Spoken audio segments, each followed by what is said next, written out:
But Dustin's gonna do his thing. Let him, defend his belt at 155 or whatever the case is, and meet Dustin at 170, and then he can meet Nate at 170. And if Nah. the No, reason, I hear what Nigel's saying. well, I hold hear on. what he's saying. Go ahead, finish, Nigel. Yeah, I hear what he's saying about that. The reason I say it is because Connor's not gonna do much at 155. Like, if we're being real and looking at the competition, these people are more active, and Dustin's number one. He's already pushed back, and more than likely he's not going to work his way up the ladder. Instead, he comes back off of this injury, which is serious. He fights Dustin at 170 because Dustin probably dropped the belt to fight Connor for real, if he has it by that time. And then he can fight Nate at 170. Let's say he wins both those fights, right? Then, hey, Connor, you might be in the picture to fight such and such, whoever has the belt at the time. Maybe Kamaru, maybe not. Connor might set himself up to do it. Not only that, I see him not wanting to drop the weight as well when he comes back. I mean, I can understand the not dropping the weight part. I think him and Dustin, especially if Dustin has the belt when the next fight, trust me, if Dustin has the belt when it's time for the rematch, he's fighting him at 155.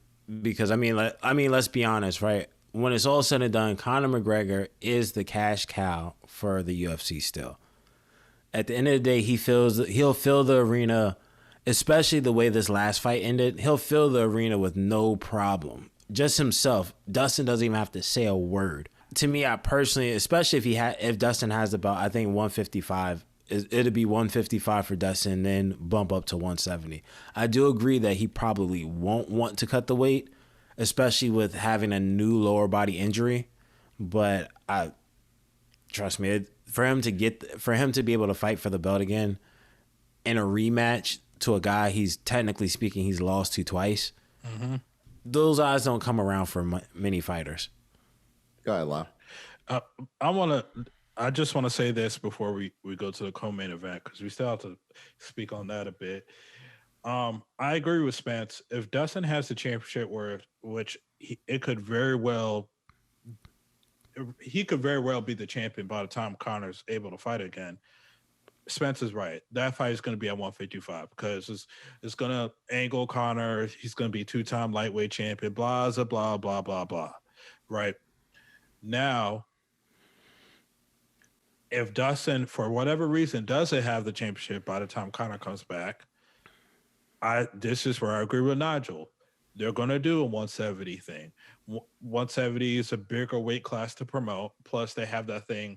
Connor's the only man to have finishes at 170, 155, and blah, blah, blah. He's a bigger force at 170 than he is. There's a big narrative to sell at Connor Dustin at 170 versus doing it at 155 again if no belt is involved. So I see where Nigel's coming from with that. Plus, the Nate trilogy, and if Connor does happen to win both of those fights, listeners, I'm not saying he will. I'm just saying if he happens to win both of those fights, then you could angle Connor Usman, big, huge money fight, and then Usman will put him down for good. So that's just. I mean, he will. If that fight ever were to happen, Usman would kill Connor. It's like I don't even think it's a contest. It's just at this point, Usman's just. It's like what Floyd's been saying. It's legal bank robbery at that point. To see more from us, please subscribe to our YouTube at the Highly Advised Podcast, or you can follow us on Instagram at the Highly Advised Podcast, or if you want to keep up with us on your daily feed through Twitter, check out Advise Highly.